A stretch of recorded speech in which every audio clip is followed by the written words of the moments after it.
The rain came down like someone had turned on 1,000 showers all at once. Lightning split the dark sky every few seconds, and the thunder that followed made the windows of the Maple Street Café rattle in their frames. It was the kind of storm that made people want to stay home, wrapped in blankets with a hot cup of tea. Rachel wiped down the last table and glanced at the clock on the wall. 9:15. She was already running late with closing duties, but that was nothing new. After managing this cafe for 3 years, she'd learned that some nights just took longer than others. The storm had kept customers inside longer than usual, nobody wanting to run to their cars until the rain let up a bit. But it hadn't let up. If anything, it had gotten worse. She walked behind the counter and started counting the register. Her feet ached. It had been a long day, starting at 6 that morning when the bread delivery arrived early. She'd handled a lunch rush that seemed to never end, trained a new server who kept mixing up the orders, and dealt with a broken coffee machine that chose the worst possible time to stop working. All she wanted now was to get home, take off these shoes, and collapse on her couch. The cafe was finally empty and quiet except for the sound of rain hammering against the roof. Rachel liked these moments, actually, when all the customers were gone and it was just her and the familiar space she'd come to know so well. She knew every creaky floorboard, every stubborn drawer, every trick to getting the old freezer door to close properly. This place had become like a second home to her. She finished counting the money and was filling out the closing paperwork when she heard something outside. At first, she thought it was just the storm. But then she heard it again, a car engine turning over and over, trying to start but not catching. That horrible grinding sound that meant someone was having a very bad night. Rachel walked to the window and peered out through the rain. In the parking lot, barely visible through the downpour, she could see a car with its hazard lights blinking. The interior light was on, and she could make out someone in the driver's seat. The engine tried to start again. Nothing. She should just finish closing up and go home. That's what she thought at first. It wasn't her problem, and she was tired. But something made her keep watching. The driver's door opened and a woman got out into the pouring rain.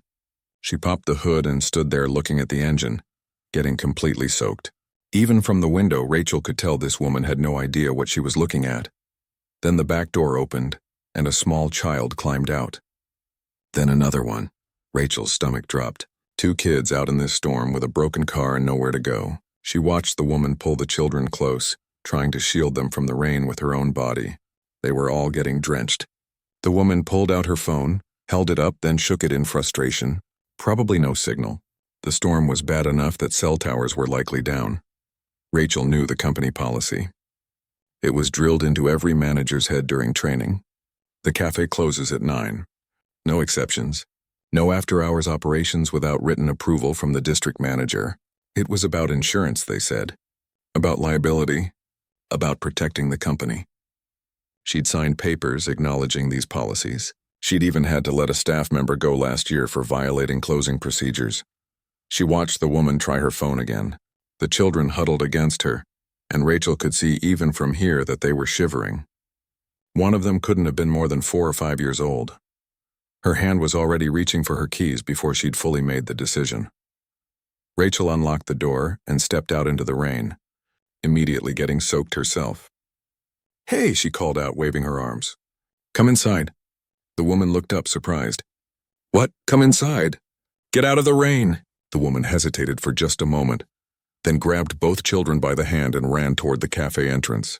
Rachel held the door open as they rushed in, all 3 of them dripping water all over the floor she'd just mopped.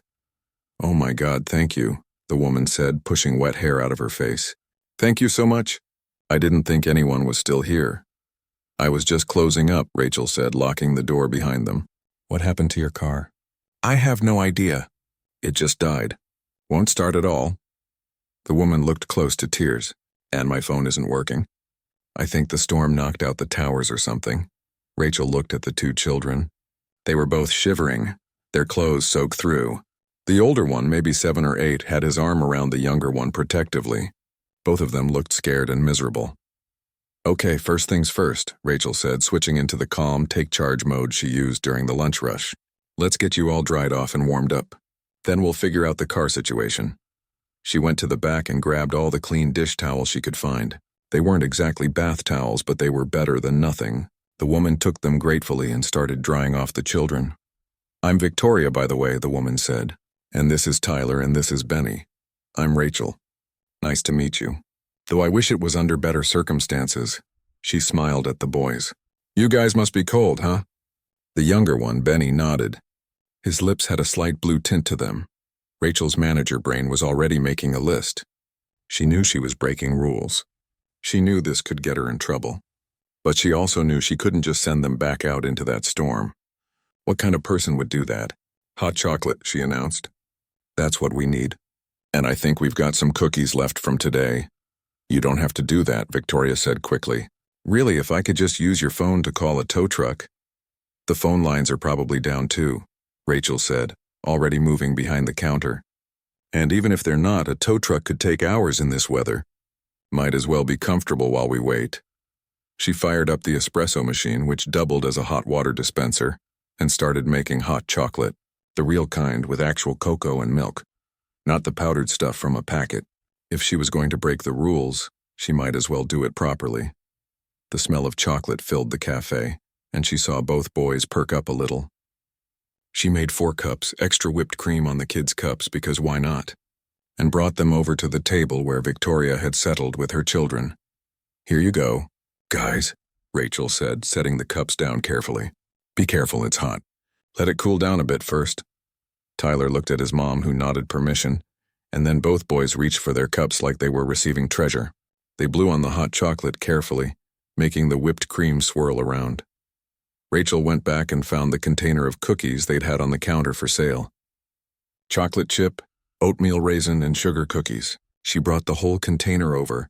"Help yourselves," she said. "These were just going to go stale anyway." That wasn't exactly true, but it sounded better than admitting she was giving away inventory. Victoria's eyes filled with tears. "You're so kind. You have no idea. This day has been—" She stopped, glancing at her children, clearly not wanting to say too much in front of them. Rachel sat down at the table with them. "Car trouble is the worst," she said lightly. "Especially in weather like this." "It's not just the car," Victoria said quietly. Then she seemed to catch herself. "Sorry, you don't need to hear about my problems. You've already been so generous." But Rachel could see the stress in the woman's face, the way her hand shook slightly as she held her hot chocolate. This wasn't just about a broken-down car. They sat together in the warm cafe while the storm raged outside. The boys drank their hot chocolate slowly, savoring every sip, and ate cookies with the careful attention of children who weren't sure when the next treat might come. That observation made Rachel's heart hurt a little. After about 20 minutes, Victoria tried her phone again. This time she got a signal. "Oh, thank God," she breathed. She started to dial, then stopped. "I don't know any tow truck numbers. This isn't my town. I was just passing through." "Where were you heading?" Rachel asked. Victoria bit her lip. "County hospital. About 20 miles north. My husband. He's there. He had an accident at work this morning. They called me and said I should come as fast as I could, that it was serious, and I just grabbed the boys from school and started driving, and now—" Her voice cracked. "Now I'm stuck here, and I don't know if he's okay, and I can't reach anyone." Rachel felt her chest tighten. This wasn't just inconvenient. This was a crisis. "Okay," she said firmly. "Let me think." She pulled out her own phone and looked up tow truck services in the area. Found one that was still answering. Called them. "Yeah, we're running about 3 to 4 hour delays because of the storm," the dispatcher told her. "Can't get to everyone at once. 4 hours." Rachel looked at Victoria's face, saw the desperation there. "What if I just need a jump?" Rachel asked. "Would that be faster?" "Lady, if we could get there faster for a jump, we'd get there faster for a tow. There's cars off the road all over town. We're slammed." Rachel thanked them and hung up. She sat there for a moment thinking. Her own car had jumper cables. She could try to jump-start Victoria's car, but somehow she doubted that would fix whatever was wrong with it. And even if it did, sending this woman and her 2 children back out into that storm to drive to a hospital 20 miles away seemed like a terrible idea. She looked at the clock. 9:45. She'd been off the clock for 45 minutes now. Every minute she stayed here with the lights on and the heat running was another minute of company resources being used outside of approved hours. The security cameras were recording everything, but when she looked at Benny, whose color had finally come back after the hot chocolate, and at Tyler, who was trying so hard to be brave for his little brother. She knew she couldn't just abandon them. "Here's what we're going to do," Rachel said. "You're going to stay here where it's warm and dry. I'll make you something to eat. Real food, not just cookies. And we'll keep trying the tow truck, but we'll also work on a backup plan." "I can't ask you to do that," Victoria protested. "You've already done so much." "You're not asking," Rachel said simply. "I'm offering. Besides, I'm not sending two little guys back out into that storm if I can help it." She stood up and went to the kitchen. She wasn't supposed to cook after hours. She wasn't supposed to use ingredients without proper documentation. She was breaking about 6 different policies right now. Probably more, but there were grilled cheese sandwiches to make and tomato soup to heat up. And that's exactly what she did. Rachel arrived at work Wednesday morning the same way she always did, through the back door at 5:45, 15 minutes before her shift officially started. She liked having that extra time to get the coffee brewing and the ovens warming up before the morning rush began. But today felt different somehow. There was a tension in the air she couldn't quite name. The night before had ended well enough. The tow truck had finally arrived around midnight, and they'd managed to get Victoria's car started after all. Just a dead battery, thankfully. Rachel had stayed with them the entire time, making sure they got back on the road safely. She'd even packed them sandwiches for the drive to the hospital. Victoria had hugged her so tight before leaving, whispering thank you over and over again. Rachel had gotten home past 1 in the morning and had to be back at work before 6. She was running on about 4 hours of sleep, but she'd felt good about it. She'd helped someone who really needed it. That had to count for something. But now, standing in the cafe's kitchen, something felt off. Maybe it was just the exhaustion catching up to her. She pushed the feeling aside and started her morning routine, pulling out the bread for toast, checking the milk supply, counting the eggs. At 7:30, her phone buzzed. A text from her district manager, Mr. Peterson. "Need to see you today. We'll be there at 2 p.m. Rachel stared at the message. Mr. Peterson almost never came to her location. He managed 15 cafes across the region, and usually just handled everything by phone or email. A personal visit was unusual, and the message was so brief, so formal. No explanation, no friendly greeting. Her stomach did a little flip, but she told herself not to worry. Maybe it was just a routine inspection. Maybe he wanted to discuss her performance review, which wasn't due for another month but could be coming early. Maybe he had good news, though that seemed unlikely given the tone of the message. The morning crawled by. Rachel tried to focus on her work, but her mind kept wandering. She messed up 2 orders, something she almost never did. Burned a batch of muffins because she forgot to set the timer. Her assistant manager Dana noticed. "You okay?" Dana asked during a quiet moment. "You seem distracted." "Just tired," Rachel said, which was true enough. "Didn't sleep well." At 1:45, Rachel sent Dana on her break and told the other staff to take theirs too. She wanted fewer people around when Mr. Peterson arrived, just in case this meeting was something she needed to handle privately. She straightened her apron, wiped down all the tables even though they were already clean, and waited. Mr. Peterson walked in at exactly 2 o'clock.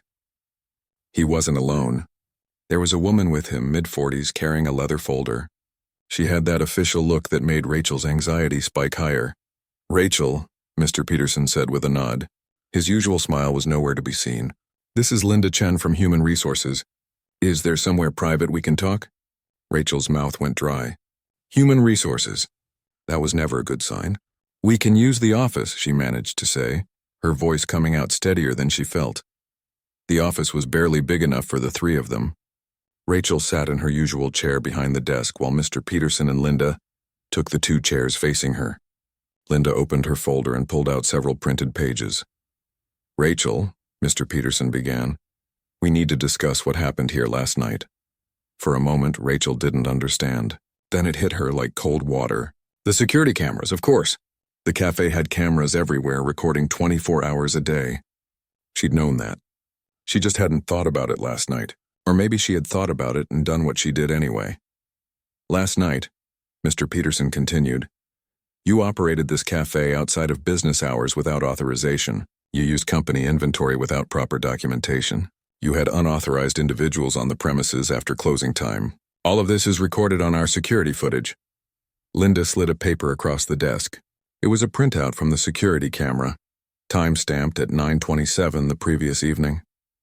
There was Rachel, clear as day, unlocking the door to let Victoria and her children inside. "I can explain," Rachel started, but Mr. Peterson held up his hand. "I've watched the entire footage," he said. "I know what happened. A woman and 2 children with a broken-down car. You let them in, gave them food and drinks, stayed with them for several hours. They were stranded," Rachel said, hearing the defensive edge in her own voice. "There was a terrible storm. The children were soaking wet and freezing. Was I supposed to just leave them out there?"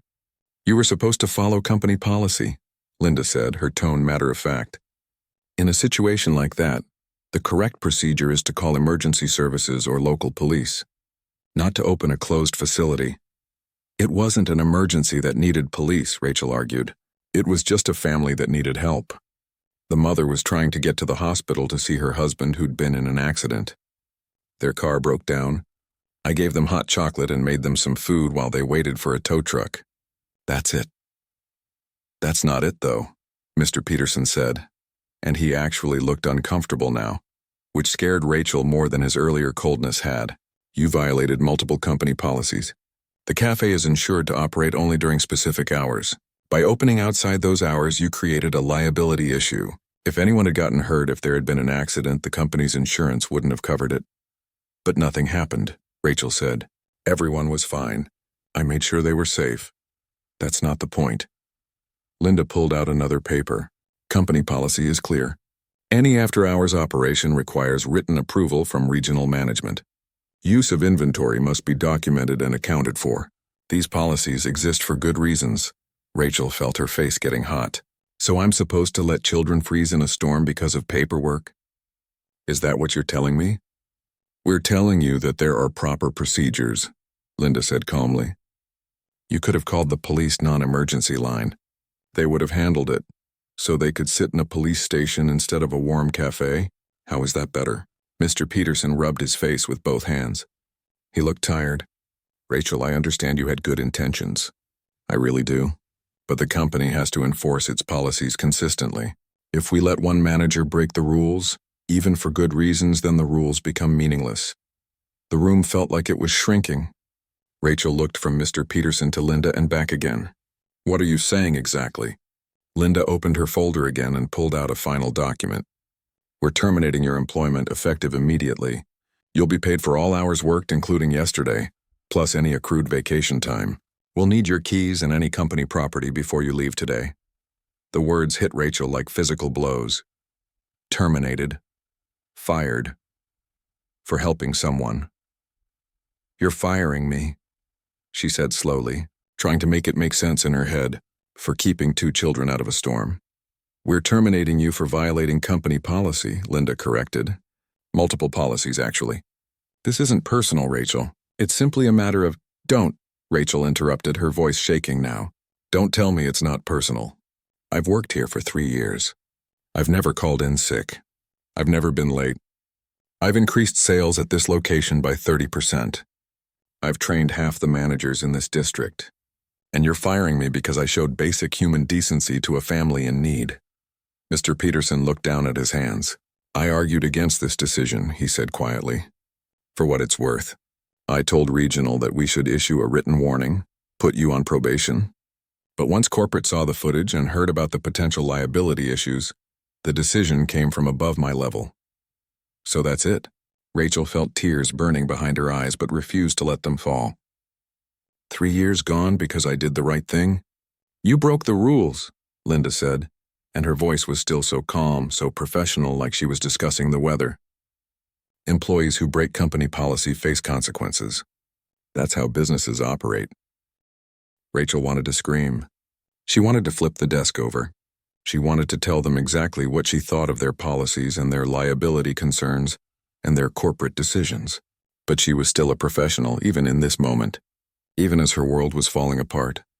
"Fine," she said. "Give me whatever I need to sign." Linda slid the termination papers across the desk. Rachel read them, even though the words swam in front of her eyes. Standard language about voluntary surrender of company property. Acknowledgement of final payment. Agreement not to disparage the company. She signed where indicated, her handwriting shakier than usual. "I'll need your keys, name tag, and apron," Linda said. Rachel unclipped her name tag, the one she'd worn every day for 3 years, pulled the keys from her pocket, started to untie her apron, then stopped.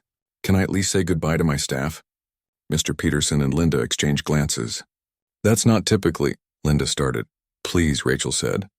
"I've worked with some of these people for years. They deserve better than me just disappearing." Mr. Peterson nodded. 5 minutes. I'll go with you." Rachel walked out of the office on legs that felt like they belonged to someone else. The cafe looked the same as it had an hour ago, but everything felt different. Dana was back from break, restocking the pastry case. 2 other staff members were wiping down tables. They all looked up when Rachel came out. "Hey, can everyone come here for a second?" Rachel said, trying to keep her voice steady. They gathered around, looking curious and a little worried. Dana's eyes went from Rachel to Mr. Peterson and back again, and Rachel saw understanding dawn on her face. "I just wanted to let you all know that today is my last day," Rachel said. The words felt surreal coming out of her mouth. "I'm no longer going to be managing this location." "What?" Dana looked shocked. "Why? What happened?"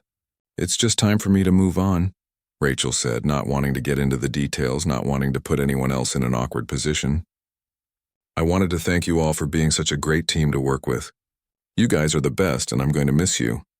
One of the younger staff members, a college student named Beth, had tears in her eyes. "This is so sudden. Are you okay?" Rachel managed to smile. "I'll be fine. Just take care of each other, okay? And Dana, they're lucky to have you. You're going to do great." Dana hugged her hard. "This isn't fair," she whispered. "It's okay," Rachel whispered back, even though it wasn't.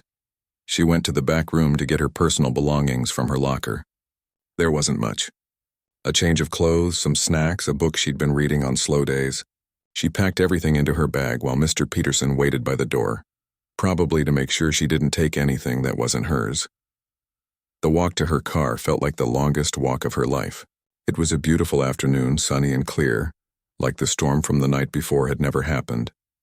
The parking lot was half full with the lunch crowd. Life was just going on like normal for everyone else. Rachel sat in her car for a long time before starting the engine. She kept replaying the meeting in her head, thinking of all the things she should have said, the arguments she could have made. But would it have mattered? The decision had clearly been made before Mr. Peterson even arrived. Her phone buzzed. A text from Dana. What really happened? Rachel typed out a reply, deleted it, typed another one. Finally settled on, "I'll explain later. Just know I don't regret what I did." She drove home in a daze, her mind trying to process everything. Fired. She'd been fired. How was she going to pay rent? She was already living paycheck to paycheck as it was. What was she going to tell her landlord? Her family? When she got home to her small apartment, she just sat on the couch and stared at the wall. The tears finally came then, hot and angry and scared all at once. 3 years of hard work gone, her livelihood gone, all because she'd done what any decent person would do. Her phone rang. A number she didn't recognize. She almost didn't answer, but something made her pick up. "Hello? Is this Rachel?" A woman's voice, vaguely familiar. "Yes, who's this?" "It's Victoria." "From last night? With the broken-down car?" Rachel sat up straighter. "Oh, hi, is everything okay? Did your car break down again?" No, the car is fine. I'm actually calling because..." Victoria paused. "I saw your cafe today. I drove past it on my way home from the hospital. I wanted to thank you again for last night, and I saw someone who looked like you leaving, and you looked upset, and I had this feeling I should call. Is everything all right?" Rachel laughed, but it came out more like a sob. "Not really. I got fired today, because of last night." There was silence on the other end of the line. "Then what?" "They fired you for helping us. Company policy," Rachel said bitterly. "I wasn't supposed to operate after hours. It's a liability thing, apparently." "That's insane," Victoria said, her voice rising. "You helped us. My husband is okay, by the way. He's going to be fine. But if I hadn't gotten to the hospital when I did, if we'd been stuck out in that storm all night, I can't believe they fired you for that." "It is what it is," Rachel said tiredly. "I'm glad your husband is okay, though. That's what matters." "No," Victoria said firmly. "That's not all that matters. This is wrong, Rachel. This is really, really wrong, and people need to know about it." Rachel didn't have the energy to argue. They talked for a few more minutes, and then Victoria said she had to go, but she'd call again soon. Rachel hung up and went back to staring at the wall, wondering what on earth she was going to do next. Rachel woke up Thursday morning, and for a brief, beautiful moment, she forgot. Then reality crashed back in like a wave. No job, no income, no idea what to do next. She lay in bed, staring at the ceiling, still in her pajamas, even though it was almost 10. What was the point of getting up? She had nowhere to be. No shift to cover. No staff to manage. For 3 years, her days had been built around the cafe's schedule. Now there was just empty time stretching ahead of her. Her laptop sat on the coffee table where she'd abandoned it the night before, open to a job search website. She'd spent hours scrolling through listings, and everything either paid less than what she'd been making or required qualifications she didn't have. The few management positions that looked promising were all with the same corporate chains, and she had a sinking feeling that once they called her previous employer for a reference, those opportunities would evaporate too. She forced herself to get up and make coffee. At least she still had coffee. Small victories. Her phone had been buzzing all morning with messages from her former coworkers. Dana had apparently told everyone what really happened, and now they were all outraged on her behalf. The messages ranged from supportive to angry to confused. Beth had sent a string of texts saying it wasn't fair, and that she was thinking about quitting in protest. Rachel had written back telling her not to do anything rash, that she needed the job. At 10:30, Rachel heard vehicles outside. She ignored it at first. She lived on a residential street, and cars driving by was normal. But then she heard more vehicles. And voices. She went to the window and looked out, and her jaw literally dropped. There were cars everywhere, trucks, vans, SUVs. They were parked along her street, in front of her house, some even double parked. And people were getting out. Lots of people. She recognized some faces from the cafe.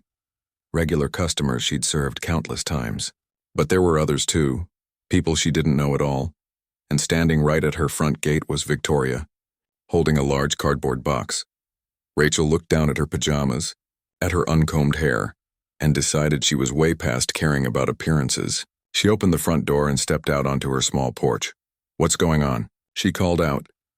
The crowd turned to look at her, and suddenly everyone started talking at once. Victoria pushed through to the front, her 2 boys trailing behind her. "Rachel," Victoria said, walking up the path to the porch, "I hope this is okay. I know it's your day off, or, well," she trailed off awkwardly. "What is all this?" Rachel asked, gesturing at the crowd that had to be at least 40 or 50 people. Victoria smiled, and there were tears in her eyes. "Last night after we talked, I couldn't stop thinking about what happened to you. It kept me up all night. You lost your job because you helped my family. That didn't sit right with me at all. So I posted about it on social media, just on the local community page, you know? I told people what you did for us and what happened to you because of it." Rachel felt her stomach drop. "You posted about it?" "I didn't use your last name or anything," Victoria said quickly. "But I told the story." And Rachel, it blew up. It got shared hundreds of times overnight. People were furious. They started commenting, sharing their own stories about you, about times you'd helped them or gone above and beyond. "Did you know Mrs. Henderson from Oak Street? She said you once stayed late to make her husband's favorite sandwich when he was sick and couldn't come in himself." An older woman stepped forward from the crowd. "That's right. And you never charged me extra for it either. My Harold talked about that sandwich for weeks." "And I'm Kevin Chen," a man in his 40s said, coming up to stand near Victoria. "You helped my daughter when she was studying for finals last year. Let her sit in the cafe for hours even during the dinner rush, kept refilling her coffee, brought her soup when you noticed she hadn't eaten. She got a full scholarship to State University, by the way." More people started speaking up, sharing their own stories. The young couple who'd had their first date at the cafe, and Rachel had secretly paid for their dessert. The elderly man who came in every morning, and Rachel always made sure his favorite table by the window was clean before he arrived. The single mom who'd been short on cash once, and Rachel had told her not to worry about it. Rachel felt overwhelmed.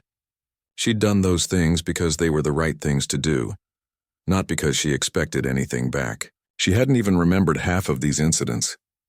"When people heard what happened to you," Victoria continued, "they wanted to help. So here we are." "I don't understand," Rachel said. "You're all here because..." Because what happened to you was wrong, Kevin said firmly. And because this community takes care of its own. Victoria held up the cardboard box. First, we took up a collection. People have been dropping off cash, checks, gift cards. It's not a fortune, but it should help with bills while you figure things out. Rachel stared at the box. I can't accept that. Yes, you can, Mrs. Henderson said. And you will. Don't be stubborn. Second, Kevin said, I own Chen's Garden, the Chinese restaurant on 5th Street. I'm looking for a manager. The job is yours if you want it. Better pay than what you were making at the cafe, and I promise you, we value human decency over corporate policy. Rachel's eyes went wide. Are you serious? Completely. I've been wanting to expand into lunch service, and I need someone who knows how to run a tight ship, but also understands customer service. From what I'm hearing, that's you. A woman Rachel vaguely recognized from the cafe stepped forward. I'm Patricia Wu. I own the bookstore downtown. If the restaurant doesn't work out, I could use help managing my coffee bar. It's smaller scale, but the offer's there. Another man spoke up. I'm with Henderson Hardware. We're always looking for good people. Not quite the same industry, but management skills transfer. Rachel felt like she was in a dream. This couldn't be real. I don't know what to say. Say you'll think about it, Kevin said with a smile. No pressure. Take your time. Dana pushed her way through the crowd, slightly out of breath. Rachel, oh my God, I'm so glad I caught you. I started a petition this morning, demanding that the cafe chain reconsider their decision. We already have over 2,000 signatures, and it's only been a few hours. She held up her phone, showing a petition page with numbers ticking up in real time. Look, it's going viral. People are sharing it everywhere. The cafe's corporate office is getting tagged in hundreds of comments. Their social media is blowing up. Tyler, Victoria's older son, tugged on Rachel's pajama sleeve. Miss Rachel? Mommy says you're a hero. Are you really a hero?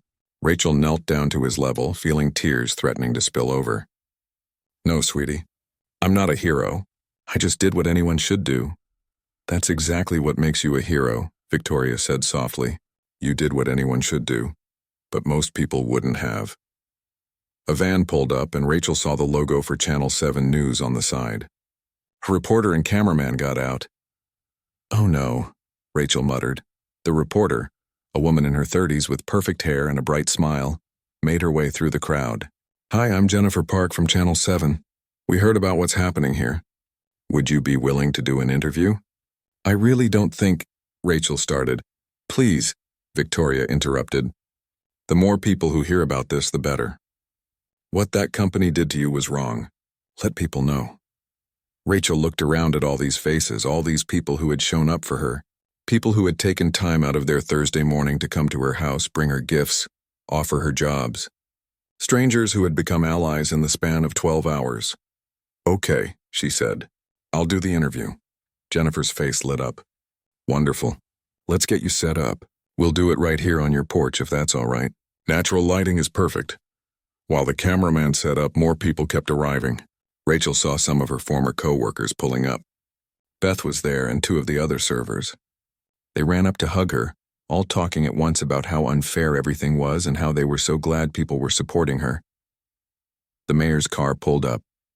Actually pulled up. Mayor Donald Harris got out, straightening his tie. You've got to be kidding me, Rachel said under her breath. The mayor made his way through the crowd, shaking hands and greeting people like he was at a campaign event, which Rachel supposed he probably saw it as. He climbed up onto her porch. Rachel, he said warmly, as if they were old friends instead of people who had never met. I heard about what happened, and I had to come down here personally to say that your actions the other night represent the best of what our community stands for. Compassion, generosity, putting people before policy. That's the kind of spirit that makes this town special. Rachel raised an eyebrow. Thank you, Mayor. Though I notice you're here with cameras present. He had the grace to look slightly embarrassed. Well, yes, but that doesn't make it any less true. What happened to you was unjust, and I want you to know that my office stands with you. Jennifer stepped in. Mayor Harris, would you be willing to make a statement on camera? Absolutely, he said, and Rachel had to suppress an eye roll. Politicians. The interview started. Jennifer asked Rachel to tell the story from the beginning, and Rachel did, keeping it simple and factual. She talked about Victoria and the boys being stranded, about making the choice to help, despite knowing it was against policy, about getting fired the next day. How did it feel when they told you you were being terminated? Jennifer asked. Rachel thought about it. Honestly, it felt surreal, like it couldn't possibly be real. I kept thinking there had to be a mistake. 3 years of good work, thrown away because I showed basic human decency. It didn't make sense. And now, seeing all these people here supporting you? Rachel looked out at the crowd, which had grown even larger. People were holding signs now. Someone had made one that said, "Kindness is not a crime," and another that read, "We stand with Rachel." It's overwhelming, Rachel said honestly. I helped one family during a storm. I didn't think it was anything special. But seeing this response, seeing how many people care, it reminds me that there are still good people in the world.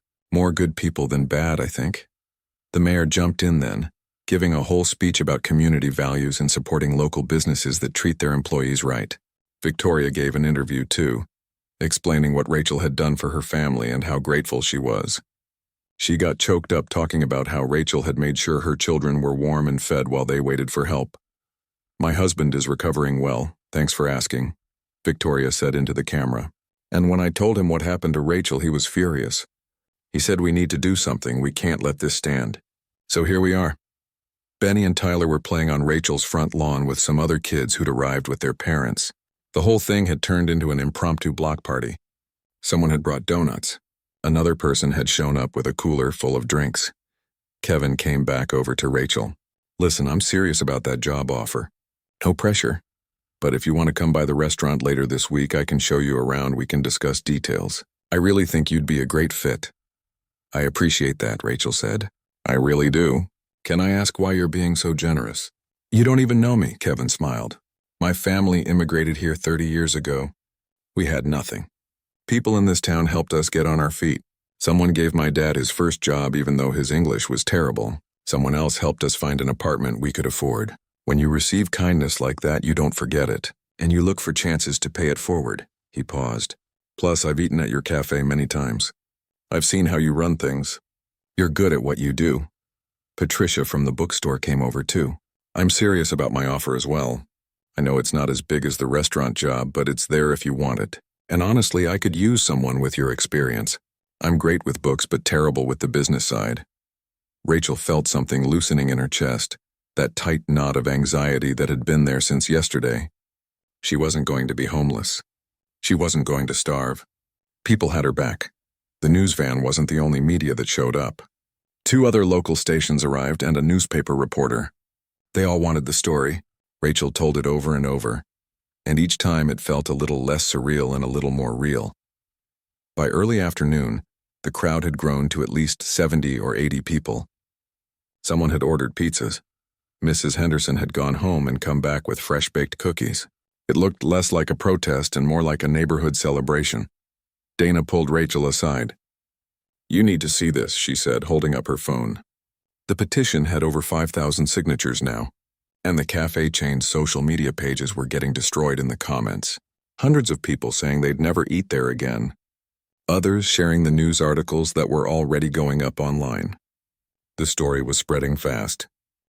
"Local manager fired for act of kindness during storm," one headline read. "Cafe chain chooses policy over people, terminates beloved manager," said another. Rachel's phone started ringing. Unknown number. She answered hesitantly. "Hello, is this Rachel?" A professional-sounding woman's voice. "Yes, who's calling?" "My name is Christine Rodriguez. I'm a reporter with the state newspaper. We're running a story about what happened to you, and I was hoping to get a quote. We're also reaching out to the cafe chain for their response. Do you have a few minutes?" And just like that, Rachel realized this story had gone beyond her small town. People across the state were hearing about it, maybe further than that.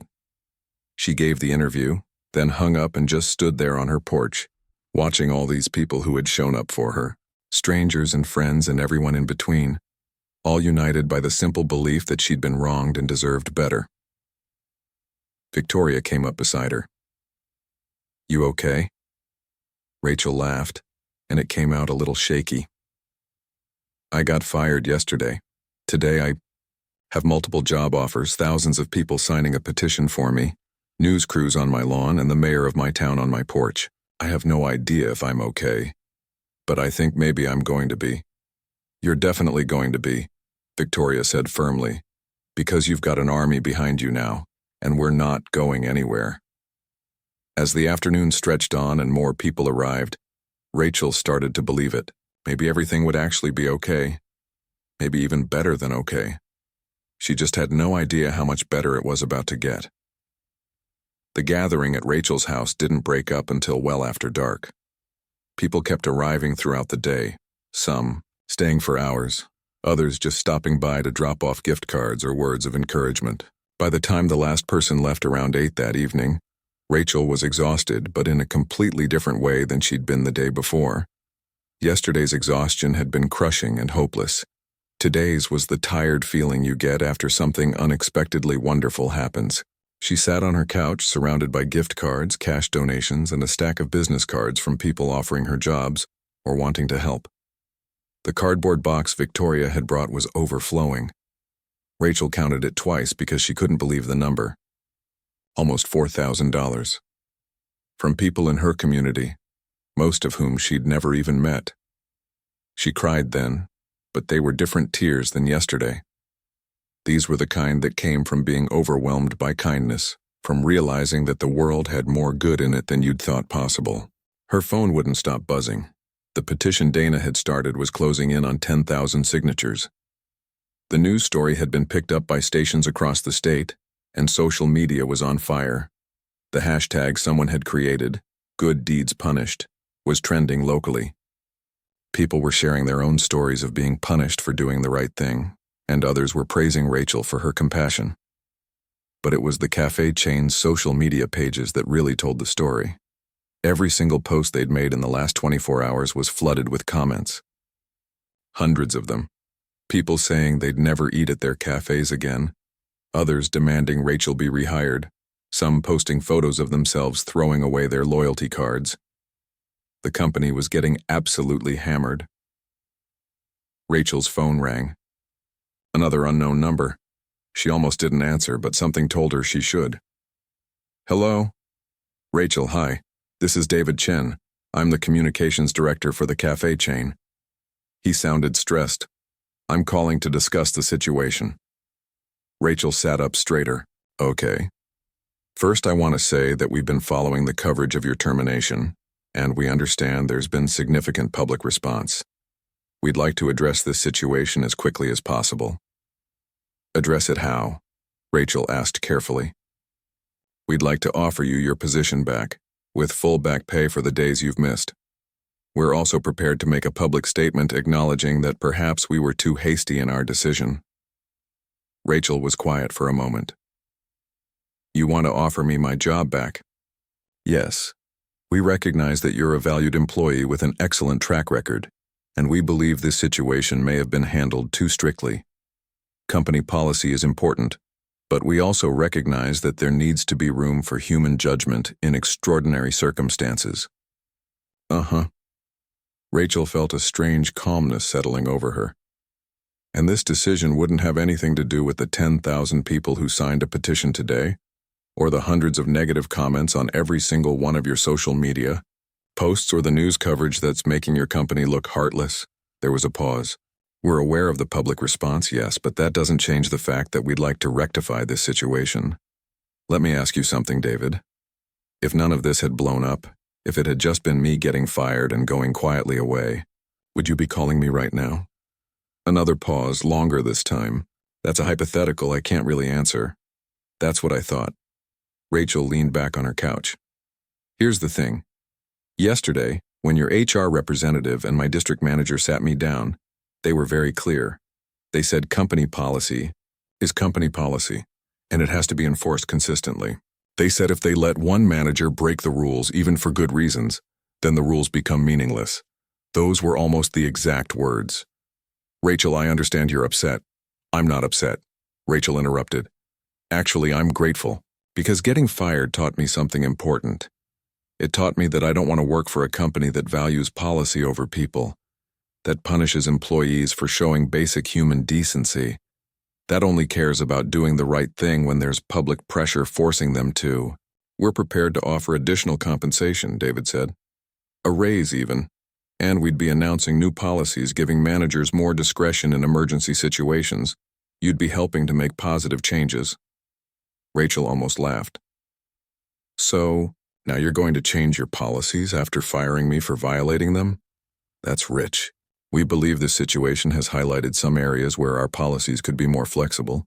Your case could be the catalyst for positive change across all our locations. My case, Rachel repeated. That's what I am now? A case study? That's not what I meant. Look, David, I appreciate the call. I really do. But I'm not interested in coming back. I've actually received several other job offers today. From businesses that value the same things I value. From owners who wouldn't have fired me in the first place. I understand you're emotional right now. Perhaps you should take some time to think about it. This is a good job with good benefits. Don't make a hasty decision. It's not hasty. It's actually the clearest decision I've made in a long time.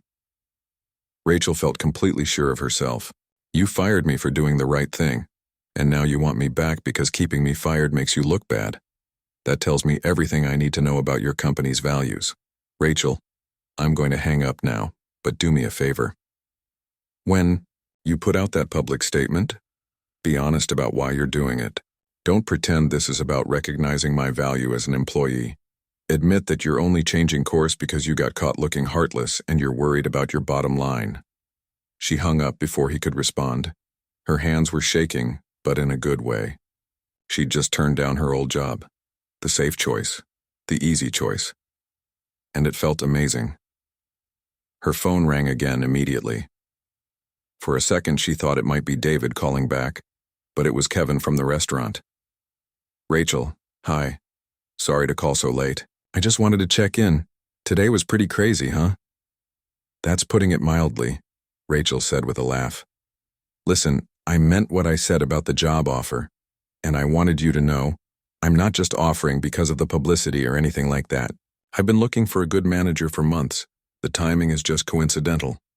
I believe you, Rachel said, and she did. Kevin had seemed genuine from the start. Good.